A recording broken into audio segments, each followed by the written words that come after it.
울산의 한 시민이 자동차를 매매하면서 다운 계약서를 작성해 가지고 세금을 적게 낸 것이 마음에 걸려 가지고, 그래서 이것이 내 마음에 걸려서 도저히 그냥 있을 수 없다.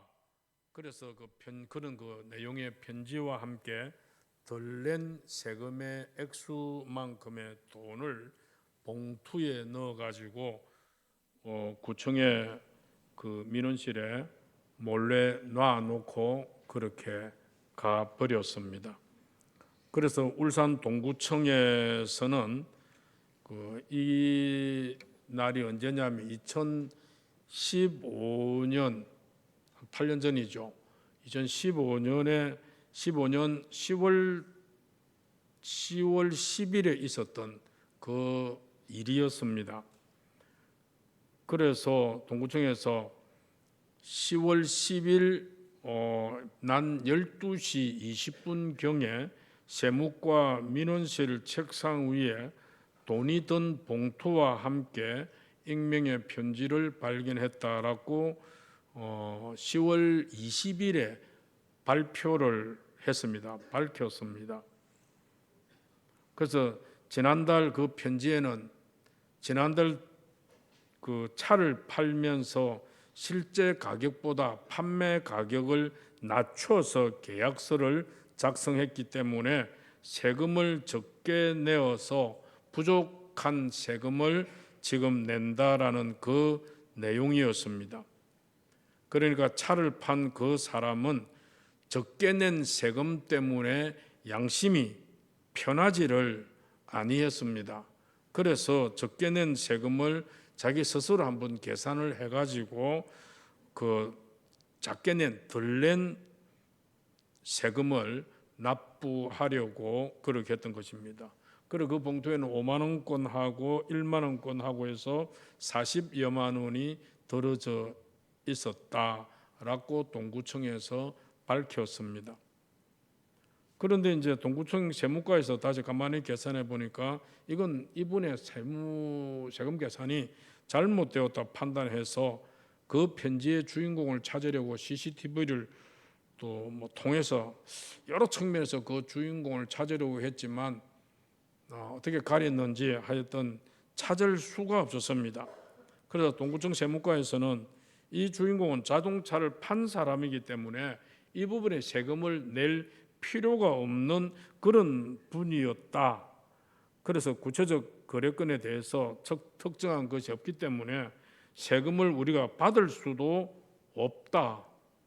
그런데 이제 사람을 찾아 돌려주려고 그러니까 사람은 발견할 수도 없고, 그래서 할 수 없이 구청 게시판과 인터넷 홈페이지에 세무과 민원실 민원 창구대에 놓고 간 익명의 그 편지와 봉투를 찾아가라.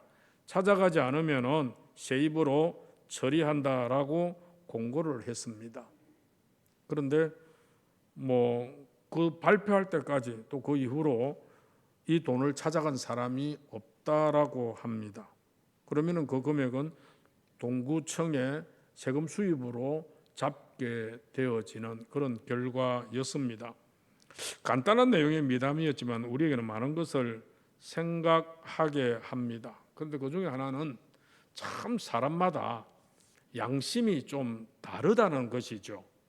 어떤 사람은 큰 액수의 돈을 불법으로 받아 먹고도 모자라 가지고 입맛을 다지면서 더 먹을 것이 없는가, 그렇게 두리번거리는 그런 사람이 있는가 하면은 오늘 여기에 나온 주인공처럼 낼 세금이 없는데도 스스로 내가 이거 세금을 도둑질한 거 아닌가 이렇게 생각이 들어서 밤잠을 설치면서 괴로워하다가 기어이 구청에 찾아와서 안 내어도 될 세금에 벌금까지 얹어서 스스로 몰래 두고 간 사람도 있더라 그 말입니다. 참 우리가 행복하고 아름다운 사회가 또 되기 위해서, 평화로운 사회가 되기 위해서 이런 주인공 같은 마음씨를 가지는 사람이 참 많으면 얼마나 좋겠나 그 말입니다. 왜냐하면 오늘 설교 제목이 이제 우리 베드로 전서를 쭉 이어서 생각하는 가운데 오늘 16절에서 17절의 말씀의 주제는 선한 양심에 대한 이야기를 하고 있는 내용입니다. 그래서 선한 양심에 대한 이야기를 하려고 보다 보니까 제가 또 이런 어떤 자료들을 한번 찾아서 여러분들에게 소개를 하는 것입니다.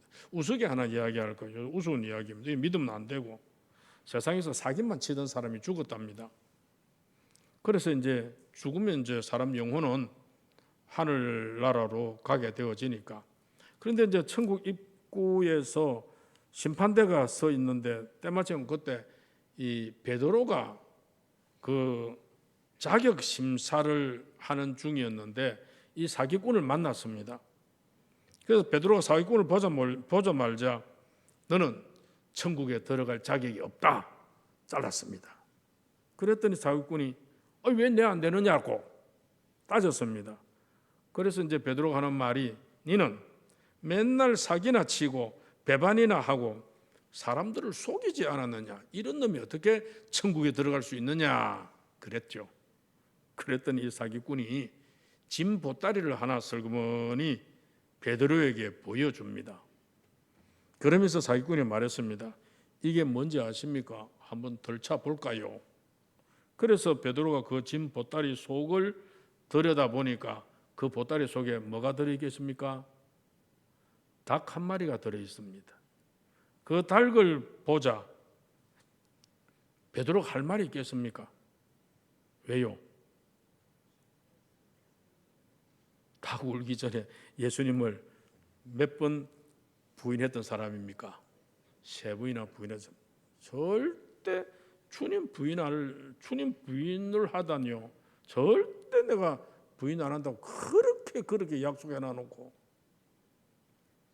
그냥 그 계집종 앞에서도 예수님을 부인했던 베드로 아닙니까? 그러니까 이 사기꾼이 보여주는 그 닭 한 마리를 보자마자 베드로가 두 말 안 하고 빨빨빨 들어가라 그렇게 했다라는 진짜는 아닙니다. 우스운 이야기입니다. 그냥 그만큼 베드로의 마음도 뭐가 있었다? 양심이 있었던 거 아닙니까? 내가 예전에 주님을 배반한 사기치던 속였던 그런 놈이었다 하는 자기 나름대로 그 속에 양심이 있었던 그런 그 사실이죠. 오늘 16절에서 지금 이제 베드로가 이 편지를 쓰고 있는 그 장면입니다.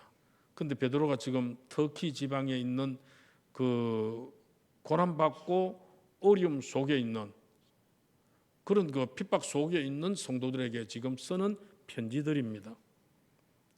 그 편지 속에 이 고난의 시대에서 우리가 이길 수 있는, 우리가 승리할 수 있는 그런 길이 무엇이냐? 우리가 이기는 그런 그 복된 생활은 우리가 사람을 사랑하고 그리스도를 사랑하며 우리가 선한 양심으로 살아가야 된다 하는 것이 16절의 말씀입니다. 우리 16절 같이 한번 다시 한번 읽어봅시다. 시작. 선한 양심을 가지라. 이는 그리스도 안에 있는 너희의 선행을 욕하는 자들로 그 비방하는 일에 부끄러움을 당하게 하려 함이라. 양심은 뭐냐면은 함께 또 진리나 진실을 안다. 함께 진리를 안다. 진실을 안다라는 요 두 단어가 결합된 단어입니다. 그래서 양심이라는 것은 내가 알고 있는 진리나 내가 알고 있는 그 진실을 따라가는 것이 양심이죠. 그래서 양심 생활이라는 것은 내가 알고 있는 그 진실을 사실대로 따라가는 삶이 바로 양심의 삶이다 그 말입니다. 오늘 본문에서 말씀하는 선한 양심은 뭐 도덕적으로나 영적으로 하나님을 인식할 뿐만 아니라 하나님 앞에서 자신을 인식하는 것으로서 하나님 앞에서 정결하게 살아가는 데 있어서 정말 자유함과 담대함을 가지고 살아가는 그것과 관련이 되어진다 이 말입니다. 아무리 논리에 맞는 대답과 논리에 맞는 설득력이 있다 할지라도 만약에 양심이 선하지 않으면은 우리가 복음을 전해야 될 사람인데 복음에 대해서 올바로 전하는 자가 되지 못한다 이 말입니다. 이는 그리스도 안에 있는 너희의 선행을 욕하는 자들로 그 비방하는 일에 부끄러움을 당하게 하려 함이라 그랬는데, 바로 그리스도인들이 선한 양심과 깨끗한 행동을 보일 때 그리스도인들을 모욕하고 핍박하는 자들의 거짓이 드러나서 오히려 그들이 부끄러움을 당하게 되어진다 그 말입니다. 그러니까 우리 그리스도인들은 계속해서 선한 양심과 깨끗한 행동을 우리는 계속 보여야 된다 이 말이죠. 어떤 설교가 말하기를 양심을 우리 영혼의 창이라고 이야기합니다. 오늘 선한 양심에 대한 이 이야기를 참 많이 하고 싶은데, 왜냐하면 사회가 너무 선한 양심이 없어요. 너무 양심대로 안 살고 정말 양심을 팔아먹고 사는 사람들이 얼마나 많은지, 이런 가운데 그리스도인으로 부름받은 우리가 정말로 어떤 마음 자세로 살아가야 될 것인가 하는 그 중요한 그 부분에서 정말로 그리스도인들은 착한 행실과 더불어서 마음이 선한 이 양심을 가져야 된다라는 이런 이야기입니다. 도스토옙스키는 양심은 하나님이 우리 안에 주신 하나님의 목소리다 그렇게 정의를 했습니다. 즉 양심이 맑으면 영혼이 맑을 수 있다 이 말이죠. 그래서 이 맑은 양심의 창을 통해서 진리와 빛이 우리에게 들어오게 되어진다라는 말입니다. 믿음 중요하죠. 우리 믿음 없이는 구원받지 못하니까. 십자가의 날 위해 돌아가신 예수 그리스도를 나의 구주로 믿는 사람은 구원을 받습니다. 그리고 믿음은 구원과 연관되게 될 얼마나 중요합니까? 그런데 믿음 다음으로 중요한 것은 이제 살아가야 되죠. 믿음을 가지고 살아가는데 중요한 것은 양심이다 이 말이에요. 믿음은 나와 하나님과의 관계를 확고하게 만들어주는 일이고, 양심은 그 믿음을 가지고 살아가는 우리의 삶을 윤택하게 만들어주는 그런 길이다 그 말입니다. 그런데 우리 양심은 참 쉽게 흔들릴 수 있습니다. 양심은 참 더러워질 수가 있습니다. 이 양심에 대해서 성경이 여러 군데에서 쭉 말하고 있는데 한 몇 군데를 한번 살펴보려고 합니다. 고린도전서 8장 7절 화면 보겠습니다. 시작. 그러나 이 지식은 모든 사람에게 있는 것은 아니므로 어떤 이들은 지금까지 우상에 대한 습관이 있어 우상의 제물로 알고 먹는 거로 그들의 양심이 약하여지고 더러워졌다. 자, 양심이 약하여지고 더러워진 사건이 생깁니다.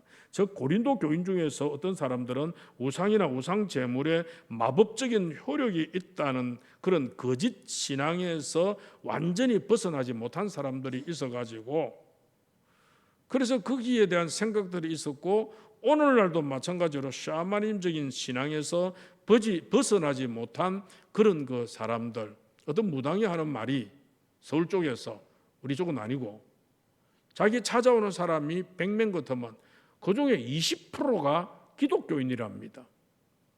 새해대에서 그렇게 더 찾아 많이 온대요. 미안하지만 그 속에 누가 있냐면은 권사도 그 속에 있답니다. 참 우리의 신앙을 샤머니즘적이고 기복적인 신앙으로 이렇게 믿음이라는 이런 걸 잘못 알고 살아가는 참 이런 부분들도 있는데, 정말 바른 복음의 도리를 알아야 되는 거 참 중요한 일이죠. 그래서 이 양심이 참 늘 선하고 깨끗하고 있으면 좋겠는데 그래 아니고 양심이 약해지고 양심이 더러워지고, 이 더러워지고 약하고 이래 놓으니까 뇌물 먹었을 때 좀 이렇게 화이 맞아가지고 좀 이렇게 좀 굳어 있다가 이제 잡혀 들어가면은 거기서부터는 약해져가지고 또 자기의 잘못을 풀기도 하고 막 지금 그렇게 하죠. 디도서 1장 15절입니다. 시작. 깨끗한 자들에게는 모든 것이 깨끗하나 더럽고 믿지 아니하는 자들에게는 아무것도 깨끗한 것이 없고 오직 그들의 마음과 양심이 더러운지라. 믿지 아니하는 자, 더럽고 믿지 아니하는 자는 이 유대 거짓 교사들을 말하는데 이들을 향해서 더러운 자라라고 말합니다. 왜냐하면 외적으로 아무리 정결하다 할지라도 속으로는 옳게 믿지를 않고 있기 때문에 그 마음과 양심은 더러운 자다. 디모데전서 4장 2절의 양심에 대해서 뭐라고 그럽니까? 시작.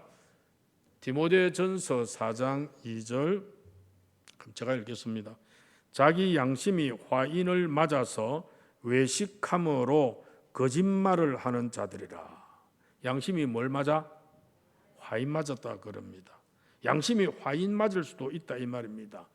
양심이 불에 타버릴 수도 있다 이 말입니다. 이 사람에게 무슨 양심을 기대할 수 있겠습니까? 사람들 쭉 보면요, 참 착한 사람들이 있습니다. 그런데 저 사람은 양심을 어디 팔아먹고 있나?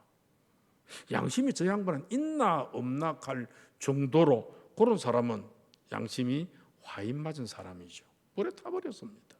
성경은 양심에 대해서 얼마나 많이 강조하고 있겠습니까? 디모데전서 1장 19절에서 이런 말합니다. 시작. 믿음과 착한 양심을 가지라. 어떤 이들은 이 양심을 버렸고 그 믿음에 관하여서는 파선하였느니라. 믿음과 착한 양심을 가지라고 말하지 않습니까? 그런데 이런 믿음과 착한 양심 안 가지고 어떤 사람은 이 양심을 버리다 보니까 믿음까지도 어떻게 했다? 파선해버렸다. 선한 양심은 정말 우리 그리스도인들이 안전한 항해를 할 수 있도록 도와줍니다. 만약에 양심이 파괴되면 믿음에까지 영향을 끼칩니다. 그래서 바울은 양심을 버림으로써 파멸이 초래됨을 경고하고 있습니다. 양심이 굳어버리면 믿음도 떠나가 버립니다. 부사져 버립니다. 양심이 없는 사람에게는 믿음을 찾아볼 수가 없어요. 양심이 없는 사람은 예의도 없고, 양심이 없는 사람은 권위에 도전하고, 양심이 없는 사람은 자기 주장대로 하고, 양심이 없는 사람은 하나님을 두려워하지를 않습니다. 히브리서 10장 22절에는 뭐라고 그럴까요? 시작. 우리가 마음의 뿌림을 받아 악한 양심으로부터 벗어나고 몸은 맑은 물로 씻음을 받았으니 참 마음과 온전한 믿음으로 하나님께 나아가자. 여기에서도 믿음과 함께 뭐가 강조됩니까? 양심이 강조되고 있죠. 다시 말하면 양심의 문제가 해결된 그 마음과 온전한 믿음으로 어디까지 나아간다? 하나님께 나아가게 된다 이 말입니다. 그래서 믿음과 양심이 얼마나 중요한가, 이게 우리에게 다가오는 말입니다. 사도행전 24장 16절에서도 말합니다. 시작. 이것으로 말미암아 나도 하나님과 사람에 대하여 항상 양심에 거리낌이 없기를 힘쓰나이다. 하나님과 사람 앞에 양심적으로 거리낌 없는 사람. 바른 말씀은 사도 바울의 위대한 고백인데요. 내 양심이 내 영혼의 맑은 창이 되기 위해서 이 창을 통해서 진리의 빛이 들어오고, 그리고 내 삶이 그리스도 안에서 거룩하게 만들어지기 위해 사도 바울은 자기 양심에 거리낌 없기를 날마다 힘썼다 이 말입니다. 여러분들이 생각하는 그 생각이 양심에 거리낌 없습니까? 여러분들이 말하는 그 언어가, 단어가 양심에 거리낌 없습니까? 여러분들이 행동하는 행동이 내 양심에 거리낌이 없습니까? 바울이 어떻게 했다고요? 누가 나한테 이랬나 저랬나 말하기 전에 내가 내 스스로 내 양심에 거리낌 없이 나는 살아왔다라고 그렇게 말하고 있습니다. 과연 양심에 거리낌 없습니까? 거리낌 없어야 됩니다. 물론 우리 부족할 수 있습니다. 또 잘못할 수도 있습니다. 허물이 있을 수도 있습니다. 실수를 할 수도 있습니다. 어떻게 누가 완벽하게 살아갈 수 있나요? 그런데 그거 깨닫고 회개하고 새롭게 출발하는 그 다짐들이 필요하죠. 하나님께서는 그걸 원하십니다. 우리를 하나님께서 완전한 자로 세웠지만은 그러나 사탄의 유혹에 빠져서 우리가 죄의 노예가 안 되어버렸습니까? 아담 하와 시절부터. 그렇기 때문에 우리는 완벽한 사람, 세상에 의인은 하나도 없다고 그랬습니다. 모두에게 다 죄가 있는 죄인이라는 것을 성경은 우리에게 밝히고 있습니다. 의인은 하나도 없다고 그랬잖아요. 그래서 그런 그 삶 가운데 바울이 말한 것처럼 정말 내 자신의 양심에 거리낌 없기를 원하노라 그렇게 말한 것과 같이 오늘 본문에서도 사도 베드로는 좀 선한 양심을 가지라. 우리 따라할까요? 선한 양심을 가지라. 정말 저는 본산교회 성도들이 모두가 오늘 이 말씀이 선포하는 대로 선한 양심을 가지면, 그리고 그 선한 양심을 가지고 우리의 행동과 삶 가운데 그대로 우리가 걸어가고 살아간다면 우리는 이 지역 속에서, 우리는 우리의 지인들로부터, 우리와 관계한 여러 사람들로부터 과연 네가 옳은 사람이구나, 과연 네가 맞는 사람이구나, 네가 신앙인이구나, 네가 맞다라는 그런 인정함을 받을 줄 믿습니다. 여러분 어떻습니까? 선한 양심을 가지라고는 이 진리를 믿고 믿음으로 받아들인 이 진리에 근거하여 우리의 양심이 움직여지기를 바랍니다. 어떤 양심으로요? 선한 양심으로. 선한 양심으로 움직여지기를 원하는 일에 아멘으로 하답하시기 바랍니다. 왜냐하면 이것은 해도 되고 안 해도 되는 게 아니라 하나님의 말씀의 명령이기에 해야 됩니다. 안 하면 죄 짓는 일입니다. 선한 양심 가지지 아니하면 그것이 바로 범죄하는 일입니다. 사람을 죽여야 범죄입니까? 도둑질 해야만 범죄입니까? 나쁜 말 해야만 범죄입니까? 물론 그것도 죄입니다. 그러나 하나님께서 말씀하셨는데도 그 말씀을 지키지 아니하면 그것도 죄입니다. 선한 양심을 가지라 그랬는데 선한 양심 가지지 아니하면 범죄를 저지르고 있는 존재다 하는 것을 아셔야 됩니다. 1521년에 4월 18일은 위대한 날인데 마틴 루터의 마음 그 양심이 하나님과 사람 앞에 정말 그 고백되어진 그 날입니다. 주여 내가 여기 있나이다. 달리 어떻게 할 수가 없습니다.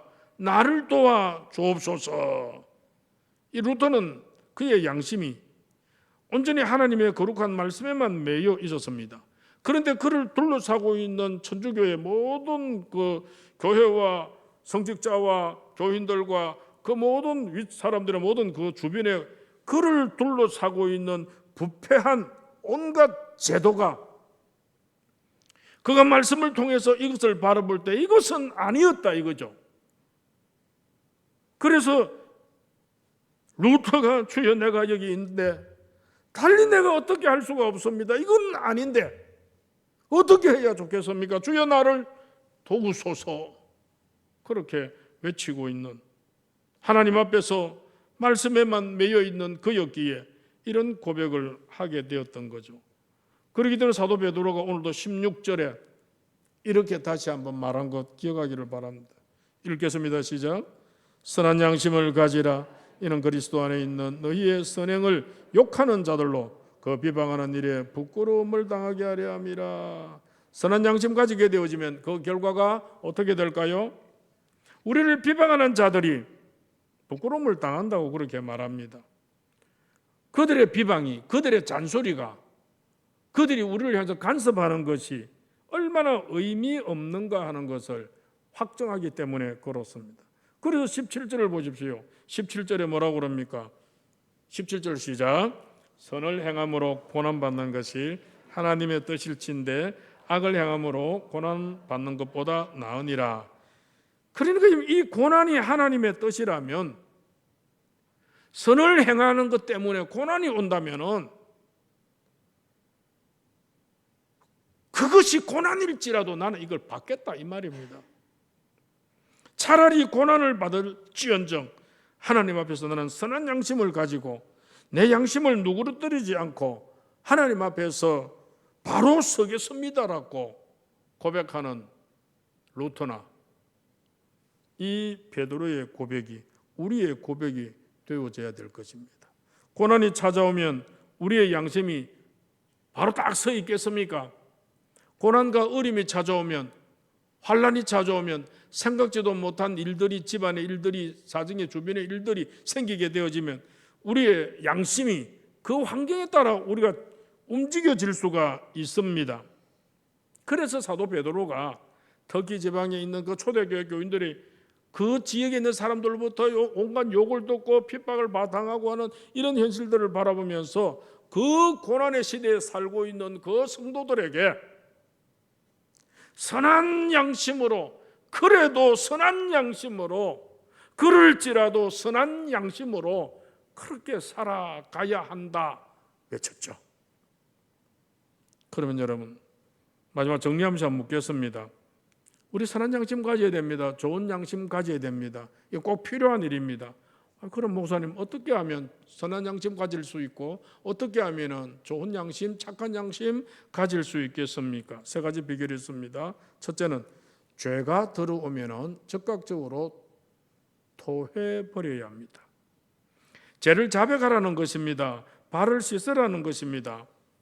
발을 씻어도 금방 더러워질 것을 생각하면서 발을 씻지 않고 그냥 그렇게 살아간다면 나중에 결국 그 발을 잘라야 되는 그런 순간이 찾아올 수 있습니다.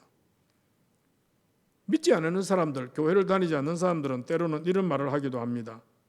믿는 사람들은 매일같이 죄를 범하면서 또 주일마다 죄를 매주 그렇게 고백을 하냐, 그렇게 놀리기도 하는데, 여러분, 죄를 자백하지 않으면, 죄를 회개하지 않으면 큰일 납니다.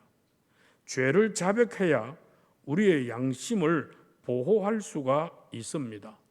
죄를 회개해야 우리의 양심이 하나님을 향할 수가 있습니다. 그리고 자신을 돌아보게 되죠. 그런데 한 번, 두 번 회개하는 것을 잊어버리고 그 시간이 점점 길어지면 나중에 그 죄를 범하면서도 그냥 담대해집니다. 배짱 좋게 계속 그냥 죄를 범합니다. 괜찮네. 하나님께서 벌을 팍 내릴 줄 알았더니 벌 안 내리네. 괜찮네. 그리고 전번에 저질렀던 죄 또 그냥 그대로 저지릅니다. 습관적으로 저지를 수 있죠. 양심이 화인 맞아버리고 양심이 어그러지게 되어지죠. 그렇기 때문에 죄를 자백하는 그 생활을 성실하게 하셔야 됩니다. 죄를 자백하려고 하면 뭐 해야 합니까? 죄를 자백하는 행위는 뭡니까? 기도하는 일이죠. 기도하는 사람은 그래도 영혼이 맑습니다. 말이 통합니다. 제일 말 안 통하는 사람이 누굴까요?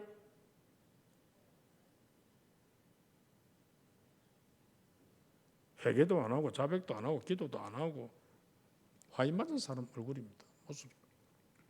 그래서 죄가 들어오면 즉각적으로 토하라. 둘째, 성경과 진리의 말씀으로 무장이 되라. 양심은 진리의 지식에 기초합니다. 이 진리의 지식으로 내 마음이 채워지는 것만큼 내 양심도 민감하게 되어집니다. 오늘 여러분, 우리의 양심은 이 하나님의 거룩한 진리의 말씀에 근거하고 있어야 됩니다. 그래서 성경을 많이 읽었어야 되고 성경 말씀을 설교를 많이 들었어야 되고 또 성경도 한번 써보시기도 하고 자꾸 성경과 가까이 하는 그런 생활들을 해야 성경에 그렇던데, 성경에 이건 하지 마라 했는데, 목사님 설교할 때 이건 이렇게 해라 했는데, 저건 하지 마라 했는데, 좌표가 생기죠. 가치관이 생기죠. 어떻게 살아야 되는지. 제가 여러분 제 마음대로 이야기합니까? 저는 제 마음대로 이야기 안 합니다. 성경 이야기를 합니다. 성경대로 하시라는 거. 성경대로 이렇게 하라고 하니까 이렇게 합시다. 성경에는 이건 하면 안 됩니다. 그러니까 이거 하면 안 됩니다라고 이야기하는 거예요. 그래서 성경을 보고 우리의 양심을 잣대를 재자 이 말입니다. 세 번째로는 내 삶이 성령님의 지배를 받아야 됩니다. 제가 기도할 때마다 우리 작밤 기도할 때마다 계속 강조하는 이지만 우리가 성령에 충만할 때에 성령님이 우리의 양심을 민감하게 건드리십니다. 그때 우리의 양심을 통해 들려오는 성령의 거룩한 음성을 민감하게 분별합니다. 아하, 이건 하나님께서 아니라 하구나. 이건 하나님께서 하라고 하시는구나. 깨닫게 되어지죠.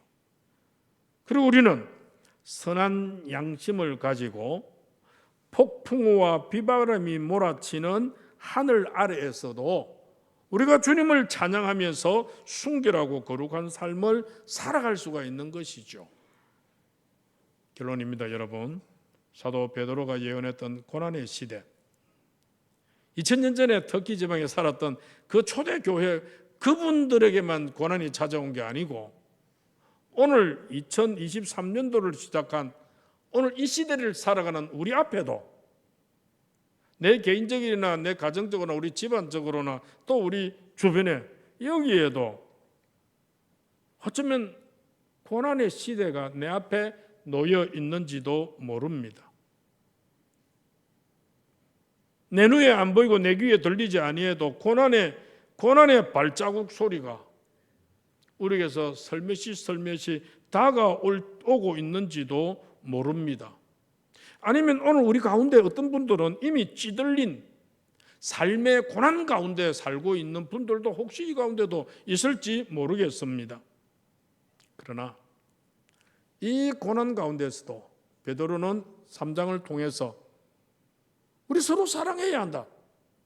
우리 서로 사랑해야 된다. 특히 나를 욕하고 나를 비웃고 나에게 침을 뱉는 사람까지도 뜨겁게 사랑해야 한다. 나는 사랑하고 하나님 그럼 복수는 누가 합니까? 원수 갚는 일은 누구 있다고요? 그건 하나님 하십니다. 그래서 나는 그냥 사랑하는 데까지 사랑하고요. 그리고 그리스도를 나의 주로 삼으라.